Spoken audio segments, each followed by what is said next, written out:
Salvataggio stamani al porto di Porto Empedocle, per fortuna è tutto finto, si tratta di un'esercitazione da parte della Guardia Costiera, una simulazione che fate circa ogni 6 mesi. Qual è il contesto che avete scelto in questa occasione?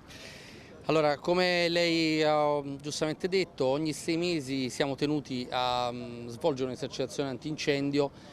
esercitazione che ci consente di conoscere i tempi di reazione di tutti coloro che sono coinvolti nel dispositivo antincendio. Dispositivo antincendio che è disciplinato da una monografia nella quale sono individuati tutti i soggetti che devono partecipare alle esercitazioni in questo caso, ma all'evento reale qualora si verifichi,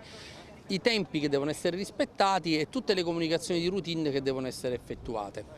Ha potuto vedere che questa mattina l'esercitazione ha coinvolto un'unità da pesca che in ingresso al porto di Porto Empedocle ha segnalato alla sala operativa della Capitaneria di Porto Empedocle un incendio a bordo con la presenza di un traumatizzato, quindi di uno dei marittimi che aveva subito un incidente durante la fase dell'emergenza.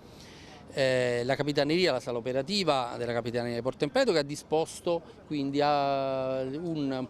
posto in banchina dove poter agire in maniera più efficace ed è stato avviato tutto il dispositivo di antincendio che ha coinvolto, come avete potuto vedere, sia il Comando Provinciale dei Vigili del Fuoco di Agrigento che il 118.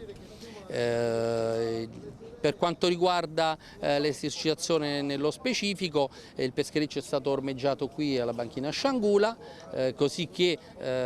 sia i Vigili del Fuoco che le nostre unità che sono intervenute,